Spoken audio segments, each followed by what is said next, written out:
This is your consolidation video for Unit F, Lesson 5, Pythagorean Theorem. And so our first question is, how is finding a leg length of a right-angled triangle different than finding the length of a hypotenuse length? To answer this question, maybe it's best if we kind of just remind ourselves what the Pythagorean theorem is. The Pythagorean theorem states that if you have a right-angled triangle where the hypotenuse is across from the right angle, and we call the other two sides the legs, the Pythagorean theorem states that the leg squared plus the leg squared equals the hypotenuse squared, right? So how is this process different when we're finding a leg versus when we're finding a hypotenuse? Well, if we know, like let's say we are finding a leg, right? What we have to do is we actually have to do the hypotenuse squared minus the leg squared, right? Because the leg is what we're trying to solve for. So we'll have to do hypotenuse squared minus the leg squared and then square root that to get our other leg, right? However, if we're finding the hypotenuse, this is probably the more classic example where we take the leg squared plus the leg squared, we add them together and square root it to get the hypotenuse, right? So the key difference here is that when we need the hypotenuse, we can add the two legs squared together, but when we need a leg, we actually have to subtract the hypotenuse squared from the leg. And so let's see how we use that in some examples. So in this right angle triangle, we are told that it has 6 centimeters and 7 centimeters as its legs, and we need to find the hypotenuse. So let's set up this formula. 6 squared plus 7 squared equals the hypotenuse squared. Well, how do we solve this from here? Do we know 6 squared?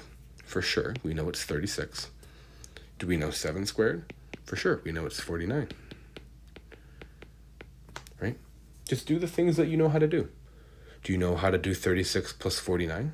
For sure. And we'll use our calculator to help us solve for that one. 36 plus 49 is 85.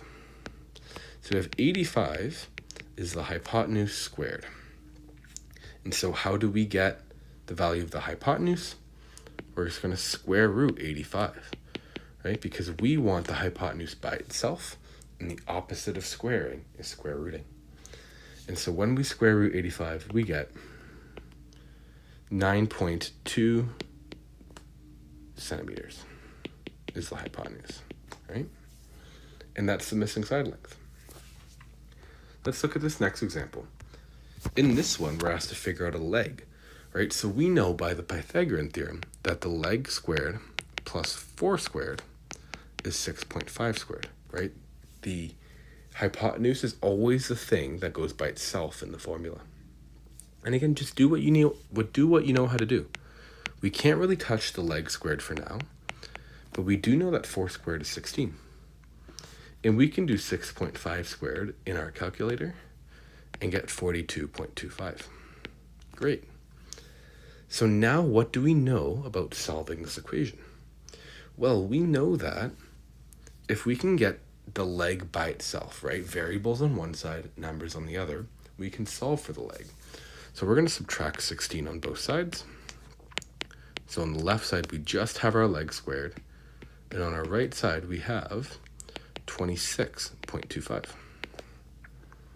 And then what do we do to find that leg? Just like we did last time, we're going to square root 26.25 and get approximately 5.1 meters here, And I should have included the dot above this just to let us know that we are rounding, right?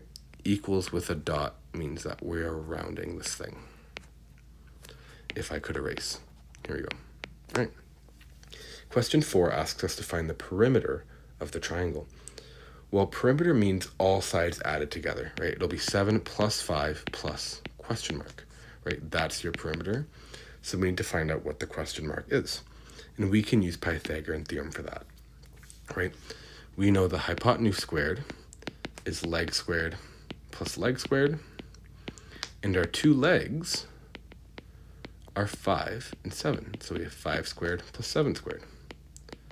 5 squared is 25. 7 squared is 49. We can add them together to get 74. And then if we know the hypotenuse squared is 74, the hypotenuse must be the square root of 74. Square root of 74. And when we square root that, we get approximately 8.6 centimeters.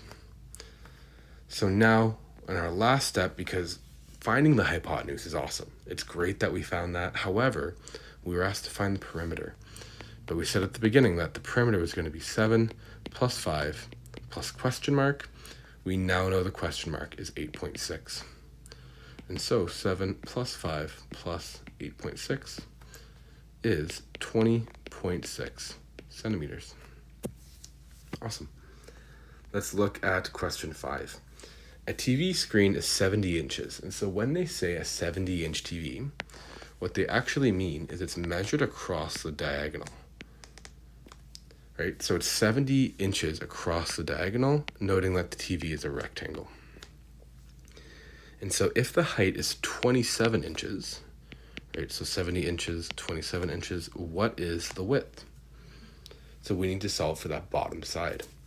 The good news is the Pythagorean theorem tells us that the leg squared, 27, plus the other leg squared, w, is equal to the hypotenuse squared, 70. These are bigger numbers. We won't be able to do this one in our heads, but we can for sure still do it, right? 27 squared is 729.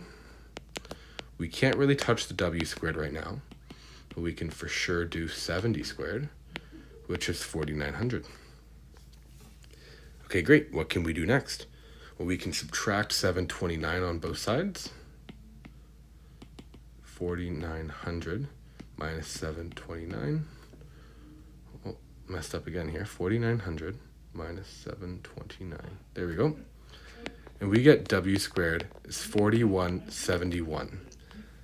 We can square root both sides here and then get a width of 60, or sorry, I should write out square root 4171. And we get a side length of 64.6 inches. 64.6 inches. And that is the width of the TV. So the TV is 64.6 inches. And there you go. That is your consolidation video and working through some problems for Unit F, Lesson 5, Pythagorean Theorem.